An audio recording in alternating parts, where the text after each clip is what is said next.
Hi, we will introduce us first.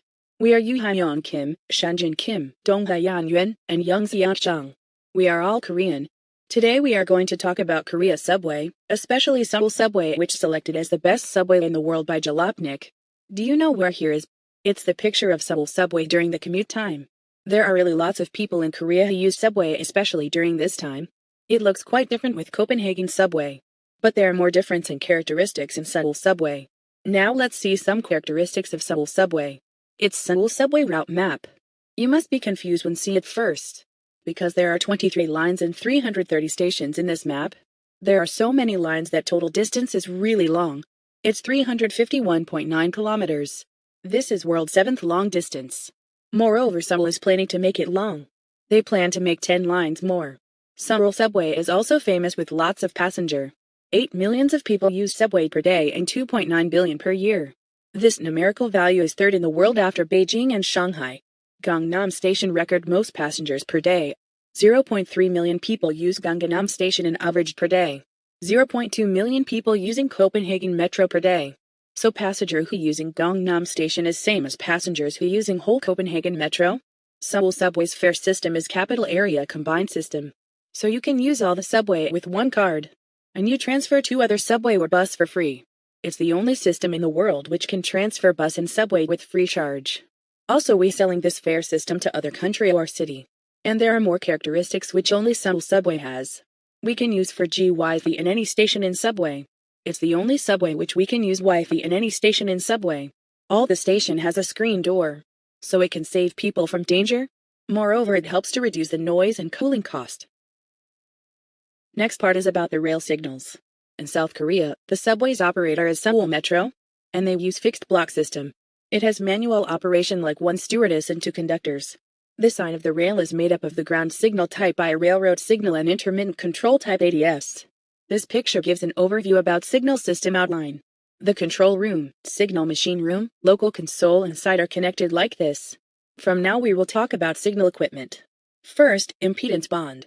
This is a device for detecting a train, consisting of 2 tracks.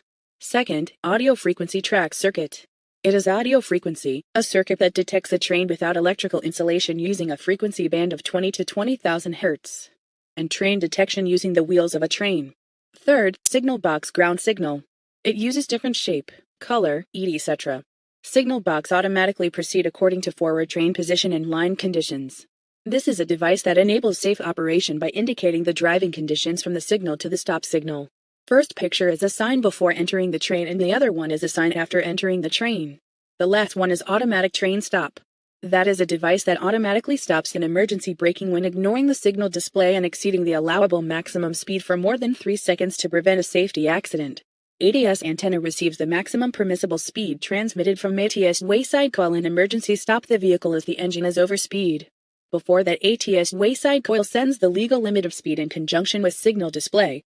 Finally, we can say block system. We can see that block system consists of the ground signal type and the cab signaling system from the facts ahead. The following content is a rolling stock. Let's find out about the type of braking system. The brake mainly used in Korea is electric brake. It converts kinetic energy into electrical energy. And also this has 2 brake system. Regenerative brake and rheostatic brake. Next, we will talk about some issues surrounding Seoul subway. It is about the express train of Seoul subway line 2. Before we start talking, what is an express train? Express trains are one of the ways to operate public transportation.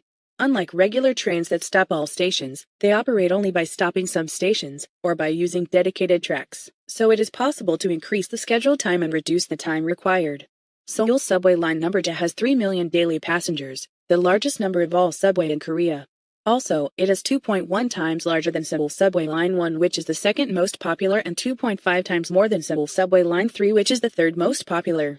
Because of the large number of passengers, Seoul subway line number 2 keeps the inner city very short for an average of 1 to 2 minutes during rush hour. But the congestion at trains and stations is still very high. Due to the gap between trains that can no longer be shortened, Seoul subway line number 2 plan to operate express trains.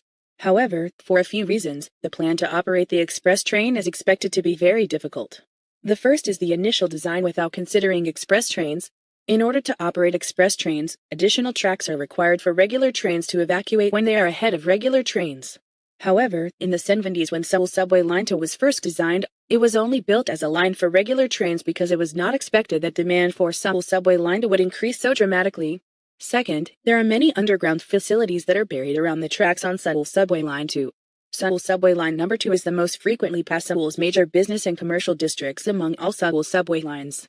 Due to these routes, many facilities are buried around subway tracks, including gas pipes, high-pressure lines, and underground building facilities. This is a major obstacle to starting the above-mentioned construction of additional tracks for express trains. Third, there are many transfer stations on Seoul Subway Line 2. Seoul Subway Line number 2 is a loop line. You can go around without getting off and get back to the departure station. However, the main function of this loop line is to provide convenient transfers between different routes. And because of this, there are numerous transit stations on Seoul Subway Line 2.80 out of 100 stations are transfer stations. If the express train is operated, transfer station should be included as the priority for station that the express train stop. However, if you stop at all of the numerous transfer stations on Seoul Subway Line 2, it would be inefficient to operate express trains. There are two public institutions that provide information of Seoul Subway. First one is Seoul Metro.